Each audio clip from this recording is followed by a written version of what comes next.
Leon, can you tell us your full name and where and when you were born?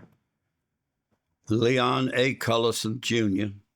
I was born in Old Sibley Hospital in Washington, D.C., April 26, 1928.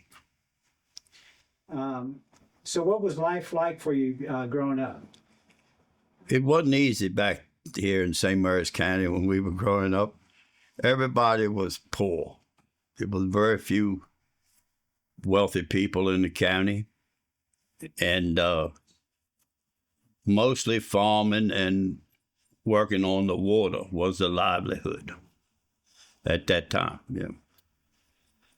And so, what was life like for your family, your siblings and your parents? Well, we managed. My father worked on the road for the county and did a little farming, and his salary at that time was 52 cents an hour working for the county. Did you have siblings? I had one brother and three sisters. I'm the oldest and the youngest are survives. The other are deceased. Okay. My three sisters, yes, Okay. and a brother. And a brother. What were some of the values that your family emphasized when you were growing up? Well, honesty for one thing, being truthful,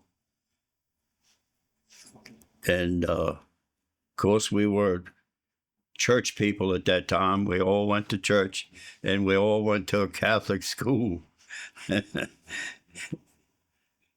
That's a story in itself. That's a story in itself.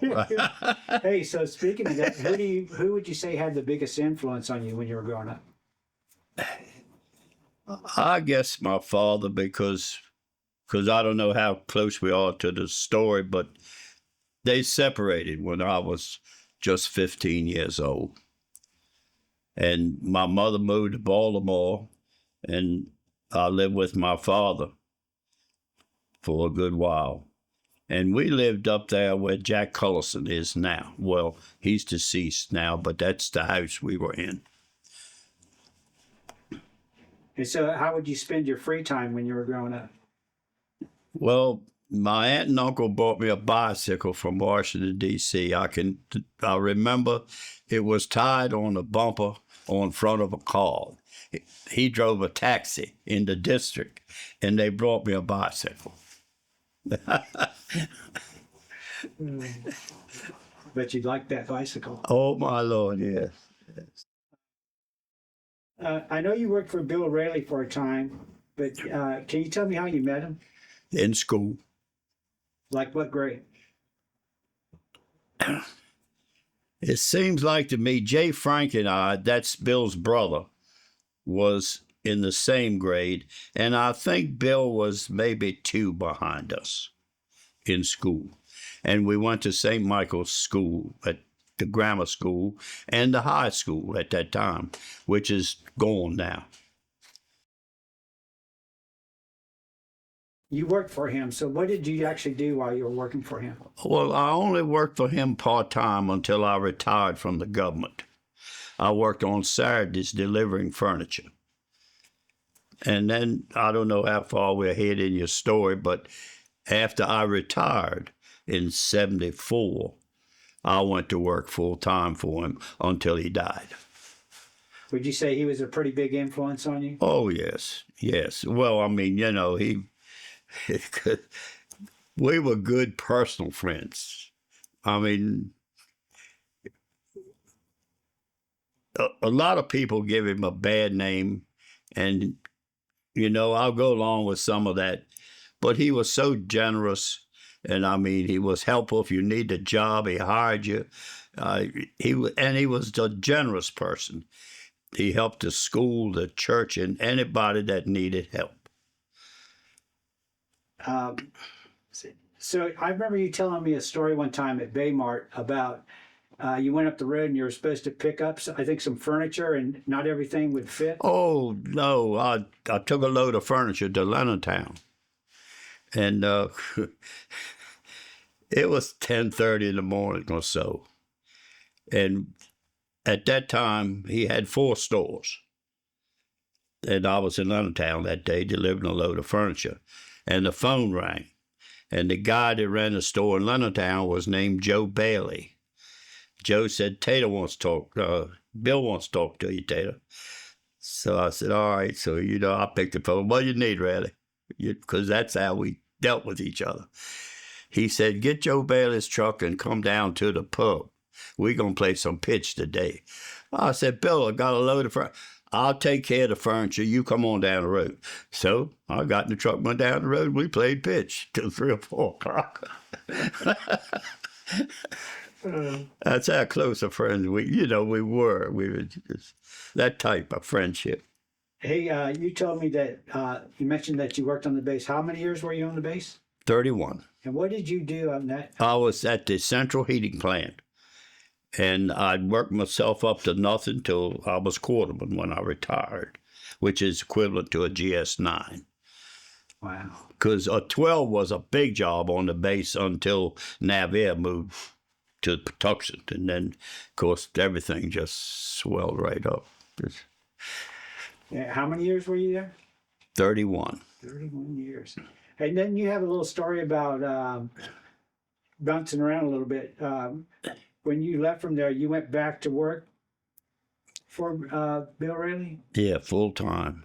Okay. Until he died. Right. You told me, you talking about, he's very generous. You mentioned to me one time we were talking about he helped you out at Christmas time, I think it was? Yes. He gave me, it was the year I retired, which would have been 74. He gave me $1,000 for Christmas. In 1974, that was a lot of money. And I went in after Christmas and thanked him and told him, and he said, Tater, I got plenty of money. Don't worry about it, he said. Hey, so I'm going to throw a little surprise on you here. Question. Yeah. So you've told me about a lot of stories with Bill. Oh, I can tell you, you couldn't write down all the bull crap I put up with him. But so while you were working on base, though, is there anything that stands out that might have happened while you were working there? Not really. It was boring. And I just, when the first early out came, I took it. And I had to take a cut because I was underage for retirement. But Jimmy Carter got me my money back in a year.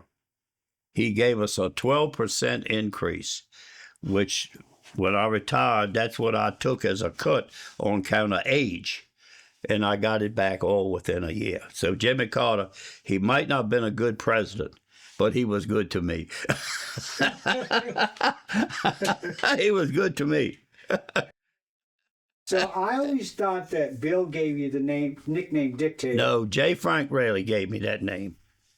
And I asked you about that this morning. Yeah. What was the reason he gave you that nickname? Because I was all the time telling them what to do at school or how to do it.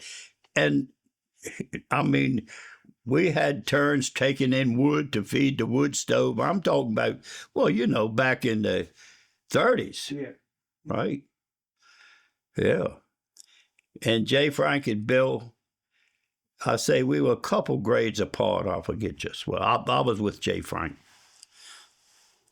Yep. And so your nickname's Dictator, but everybody calls you Tater. Yeah, now they do. Yeah. And I got to tell you about that, but you can't put that in there. Okay, you can tell me about it and I'll cut it out. You have cut it out. I walked into Ross Rayleigh's store one day. That's down here where True Value is. And Robert Rayleigh was in there. That was Ross, and it was Keith's uncle, but Ross's brother. And people had started calling me Tater. So it was quite a few people in the store. And Robert Rayleigh said, well, said, you're all Tater now, no Dick. I said, you just about got it right. We might leave that in. Yeah, we better take it. We better edit that when you edit. Well, we'll leave it in the full version and we'll take it out and we won't let anybody see. Old Taylor, no dick now.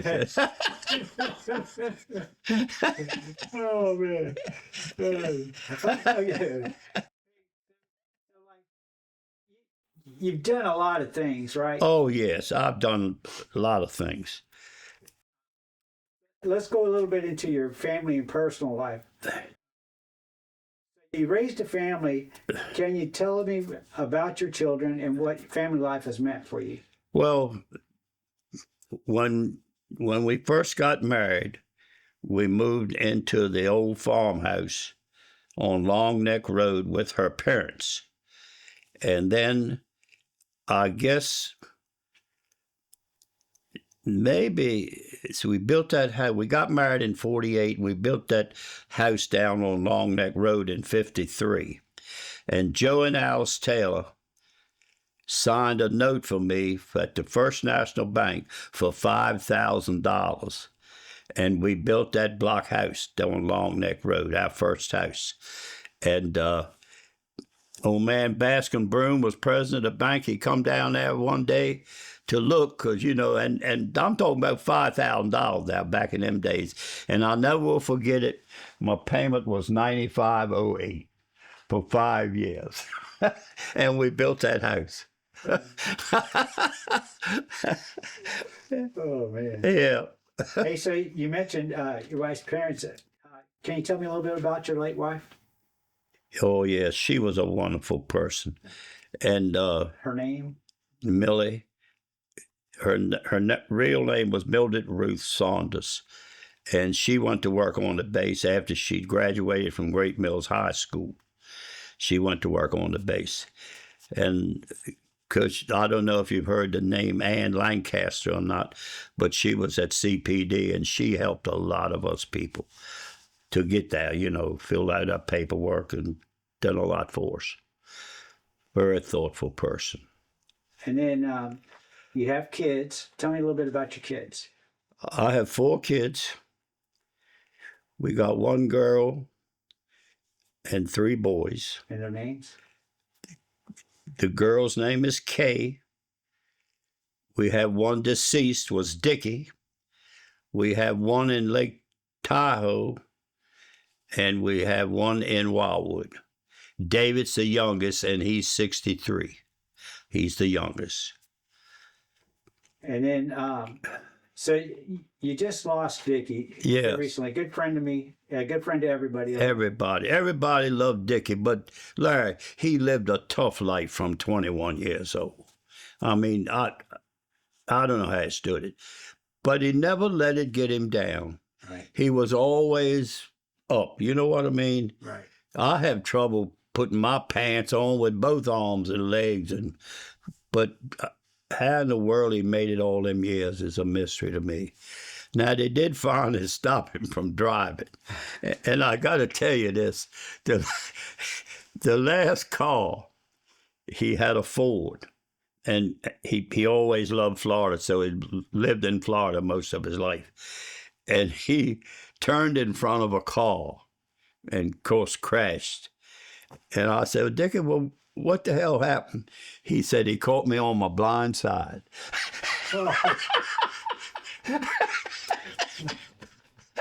He caught him on his blind side. So that did away with his driving. They took his driver's license away from him.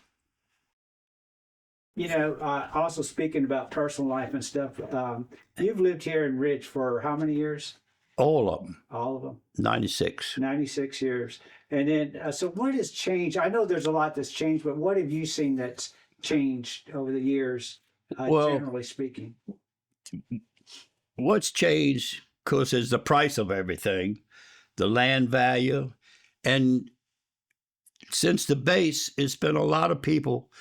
We used to, I mean, Ridge was a small community at that time, and mostly farming and oystering until the base came. And then, of course, anybody that wanted to go to work went to work. I remember my father, when he went over, they were building the hangars, and he went over there. He went from 52 cents an hour to $1. He thought it was the end of the world, making $1 an hour, you know, when they were building the base. It helped a lot of people, a lot of people. And it made this county wealthy. I mean, I don't care where you go, where you look, and it's money here now. Money.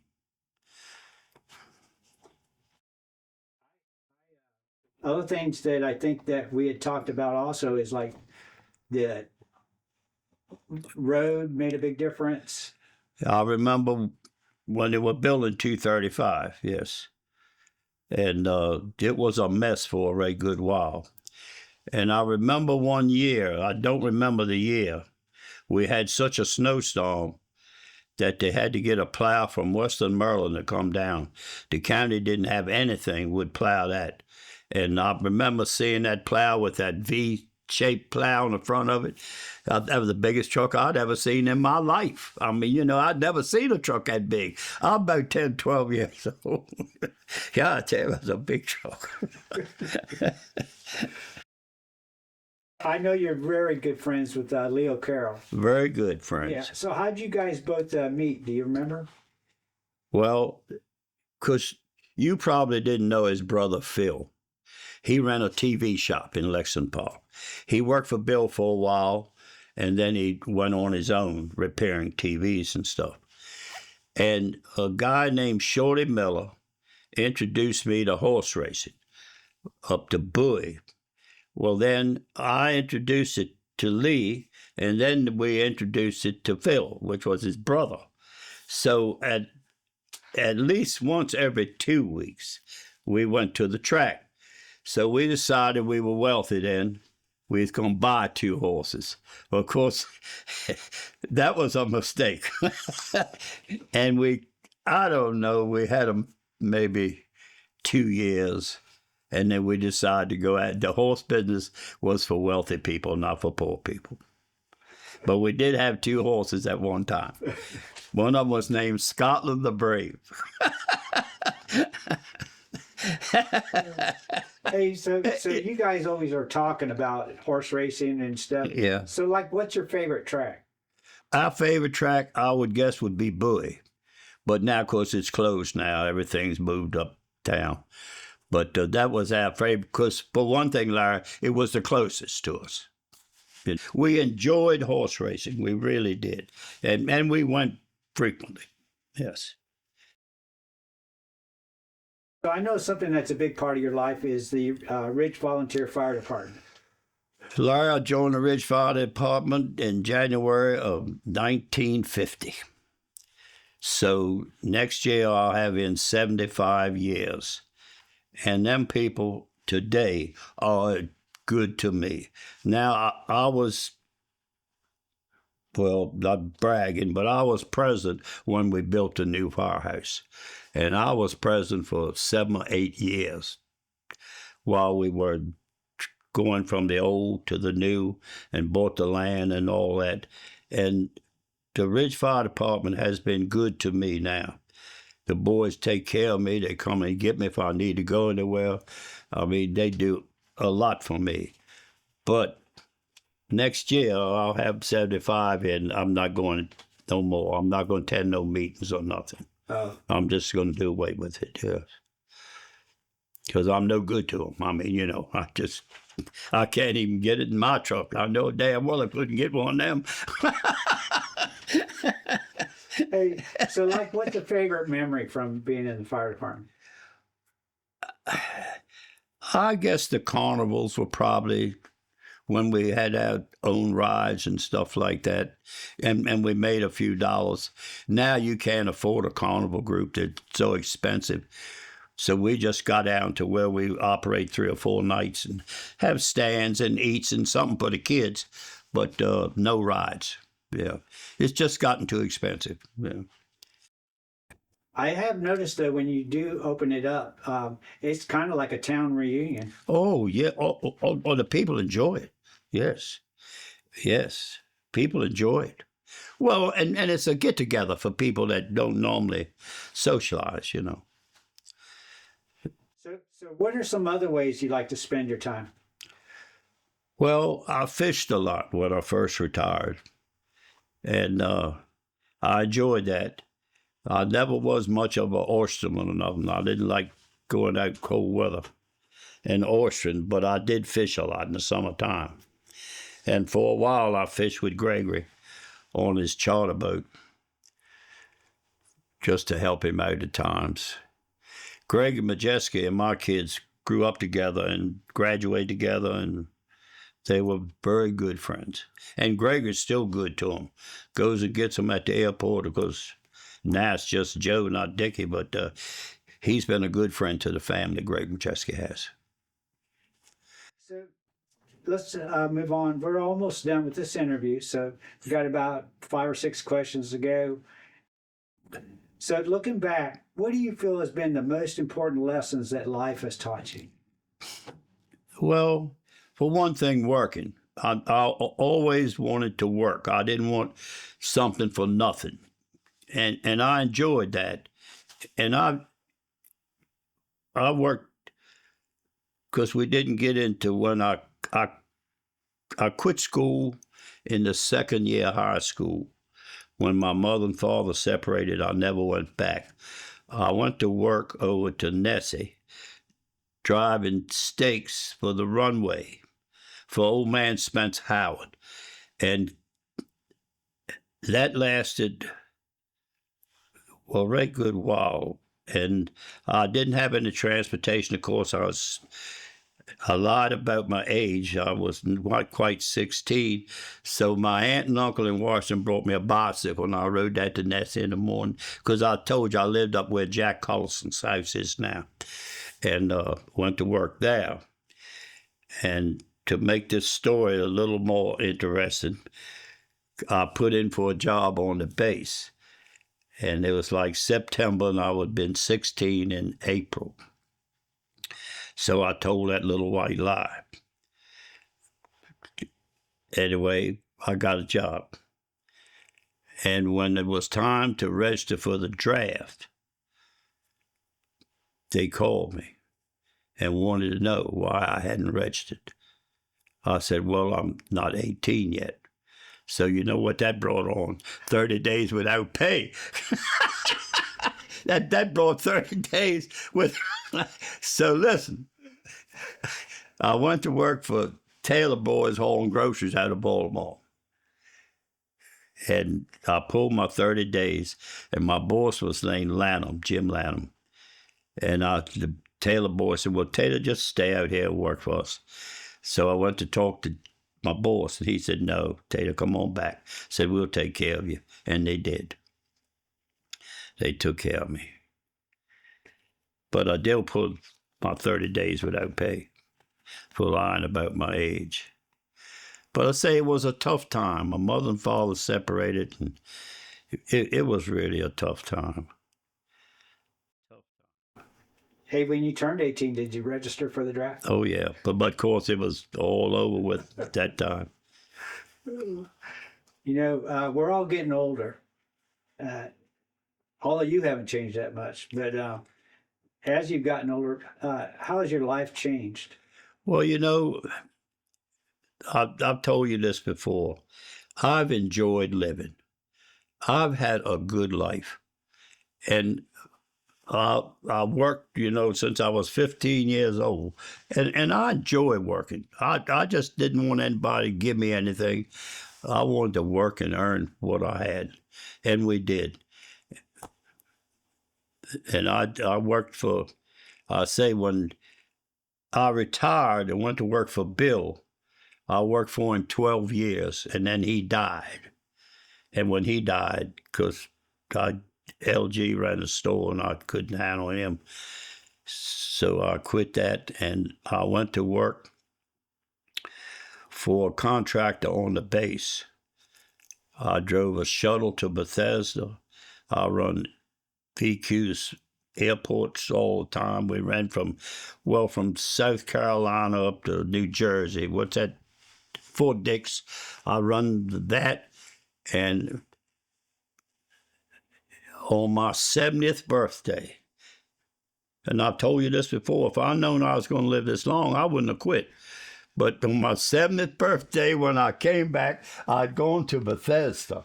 And when I came back, I said, listen, this is it. I'll give him the keys, turn my pass in. Man, he said, don't quit. He said, give us another year or two. I said, I'm 70 years old and I'm quitting. And that's what I did. What would you say, though, professionally, what was your biggest accomplishment professionally? I guess being a quarterman was my biggest, you know, well, you worked your way up the line, but 30 years, you ought to work something, you know. Right. But I just got so bored with what I was doing. So I told Millie, when they had the first out, I called her and told her. I said, Millie, I'm going up today and sign my papers. I said, that you do what you want to do. If you want to stay a while. So that evening we talked about it, and she said, you know what? She said, I'm going to stay a couple more years. I said, Millie, I'm leaving in 2 weeks. So I guess 2 weeks went by, and we was eating dinner. We were talking about it. And she said, listen, she said, if you can live off of $500 a month, so can I. Because we're both GS9s. She said, so can I. Said, I'm quitting too. I said, well, quit. And she did. And she did. And so did that take any getting used to financially? No, indeed. No, because I went ready to work for Bill full time. So until he died. Yeah, so that worked out. And then I went to work, I told you, for the contractor. For 12, I said I'd stay a couple of years, and I stayed 12 because it was easy money, and I was just running the roads, that's all. And let me tell you another little thing. It don't mean just you and I talking. You can edit all that you said, but we do. But a couple years, I ran down to Conway, Arkansas for Kessler bus. He'd buy buses, and he'd take a load of us down and bring the buses back.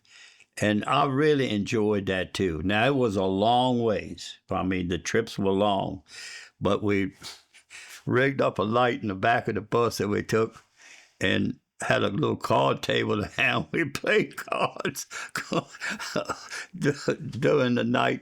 But it was a long ways from Park Hall to Conway, Arkansas, I'll tell you that. But we made a many a trip down there.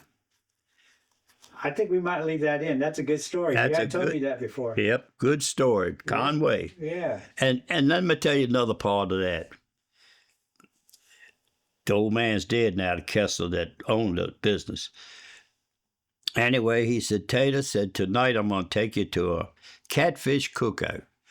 I said, I ain't eating no damn catfish. He said, Tater, you'll eat these.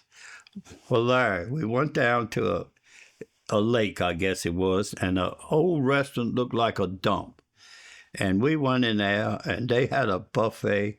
I'm telling you the truth, was out of this world. And they had all kinds of fish and crab and stuff on it. And I loved that catfish, and I've been eating it ever since. But it was really good. Hey, so we're all getting older. We're all going to be gone one day. Yeah. But how would you like to be remembered by your family and friends? Well, just that I was honest and friendly with everybody, and I did my share wherever I went, and I just I've enjoyed living, and life has been good to me. I mean, I haven't had to worry about a job since I was 17 or whatever you want to call it, but I've always had something to do, and I've always enjoyed it. Yes, I have. If you could pass along a single piece of advice to your children and your grandchildren and future generations, what would it be? Be kind to people and be kind to yourself. And I've enjoyed being around people and with people, and it's just been, I've just enjoyed life. And I've driven across this country probably 4 times and maybe 5. And I'd take different routes, take 40 or 10 or 70, and I just enjoyed that. And where Joe is, he's one of the prettiest spots in the world at Incline Village. It's at the north end of Lake Tahoe. Beautiful spot, really is. And the first time we drove out, we went to Big Bear, which one of our relatives was getting married, John Saunders. And Big Bear Lake. And of course, I'd never seen nothing like that in my life, but we drove out. Yeah. I've enjoyed it. And we've traveled a lot. After we retired, we would travel a lot. The best trip, I'll stop if you want me to. Keep going, yeah. The best trip we had was one of my uncles was part owner of the fuel and ice and oil in Georgetown and Metro Fuel. It was 3 of them owned it, and he was one of them. And for my 50th anniversary, he gave us a trip. Now I'm going to tell you about this trip. We flew to London and went to the White Cliffs of Dover and caught a ship. And we went to the Baltic cruise. We went to London. We went to Russia. We went to Germany. We flew into Russia. We took a train from the ship to Berlin and went to 2 other, Norway, Sweden, and Denmark. It was a 17-day that he gave us. But now he was he was a very wealthy man. And I'll tell you another little story. While you're talking, if you got to go, I'll quit. No, I don't have to go. Are you sure? No, you're my day. This is the whole day for me. Dickie tore my truck up. Of course, I bought Rangers all the time. And Dickie tore my truck up. And this guy I was telling you about giving this trip, Metro Ice and Fuel, his name was Ronnie Evans. And I drove the car to church that Sunday morning. They'd bought a place on Cedar Lane, which they had 2 or 3 houses on the water down there. So Ronnie said to me, he said, "What are you doing driving Miller's car to church?" Because I use truck all the time. I said, "Well, Dickie wrecked my truck." He said, "Do you need a truck?" I said, "Dude, I do." He said, "I'll bring you one next week." I said, "Really?" He said, "Yeah." So we got a S10 we're not using right now, Chevrolet. He said, "If you need it, I'll bring it to you." I said, "Well, bring her." And he did. Brought me a S10. But that's the guy I paid for my trip. But I say, people have been just so good. So good. Yep. But I told you before, I've enjoyed life. Life's been good to me. Good to me. Any last things you want to say to anybody watching this? Well, I don't know. I've enjoyed it. I can tell you that. But I know you probably tired of listening, but I got so many stories. Oh, I love them. It's just something. Unfortunately, we can't put them all in here. No, we can't put them all. So anybody that's watching this, they're going to see about half of our interview. Yeah, right. Half our interview we couldn't print. But Larry, too, getting back to Bill Raley, he was his own worst enemy. I mean, and such a good man, such a good, generous, and had a nice wife. But at that time, he had a store in Clinton that he had for a good while, and he had one in the park, one in Leonardtown, one in Waldorf. Now, that one he built in Waldorf was the last one he built. That was a big store. and it was on a prime piece of property. Went to Washington and Baltimore every Thursday, and we picked up appliances and carpet and stuff. So I pulled into Waldorf. It was 5 o'clock or so, and the guy in charge of Waldorf store said that Leonard wants you to put a dining room suit on the truck we got delivered to Mrs. Mattingly on Mechanicsville Road on Saturday. I said, I've got no room for no dining room on this truck. And it was like a $4,000 or $5,000 dining room. I said, I'm not taking that. Said, Leonard said you better bring it. I said, I don't care what Leonard said. So anyway, they called Leonard and told him I would, because when I got there, Leonard had gone home. So the next morning, I got there. Leonard said, Bill wants to see you. Because Leonard was the manager. He said, Bill wants to see you. I said, all right. So I went in there. He was in his office. He said, Tater, they said that you wouldn't bring a dining room suit down the road for Miss Madley. I said, they told you right. I said, Bill, I was loaded to the back. And I said, I wasn't going to put a $4,000 or $5,000 dining room suit on the truck and bring it down the road. I said, we could do something else about that. Oh, he said, yeah. I said, we'll deliver that. Said, that's all right. Said, I just wondered what happened. I said, I just couldn't do it. He said, well, that's fine. Said, we'll deliver it Saturday. So we sent a truck up there and got it delivered.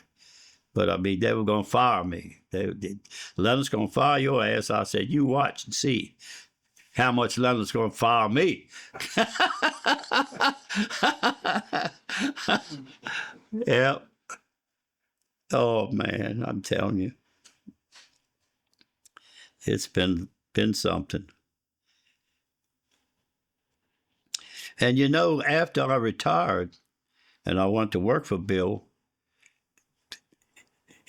he had got rid of the store in Clinton, but he still had the one in Waldorf in Leonardtown. But he made a barrel of money. He made a barrel of money. Yep. And you didn't know his brother either, did you know Jay Frank? Or no? Did not know him. No, you did not know him. He was our senator for one term, and Paul Bailey beat him. Republican beat him over slot machines. When they did away with slot machines, it killed him. Did he own an insurance company? Yeah, he did.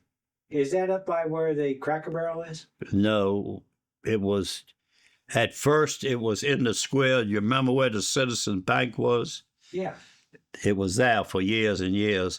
And then they moved after Jack Doherty sold all that. They moved up there where you go into Cracker Barrel on the right. Yeah, he had an office there. Okay. Yeah. A brick building, right? Yes, on the right, but you turn into Cracker Barrel. He had one daughter, and she OD'd. And his wife died young, and he never remarried. Yeah, I think he's been in Buzzies when I was there. He could have. He could have. He was, I don't know how much older than Bill, but not much. 2 years, maybe something. And he's the one that gave you the nickname Dictator. Dictator, J. Frank Rayleigh. Dictator, like Hitler.